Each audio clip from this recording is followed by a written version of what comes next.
কিছুই নাই, খালি আছে কি ঘোরার দিন। এর যদি প্রকৃতির কেউ থাকেন খারাপ পাবে না, তার কারণ মারামারির লড়াইটা আমরা দুজনে না কি করি।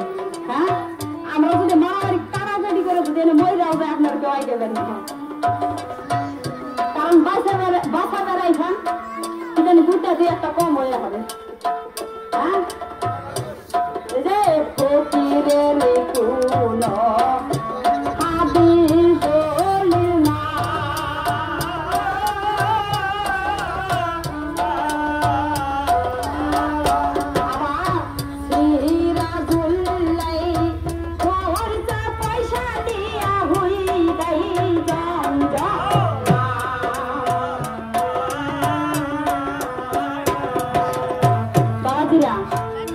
জীবনে যে কাতি মাস গেল না গো, হ্যাঁ কাতি মাস গেল গেল তাই না, খারাপ পাবে না গো, কিছু গালাগালি না দিলে যা করবো না এগুলো ক্ষতি। হ্যাঁ, কাতি মাসের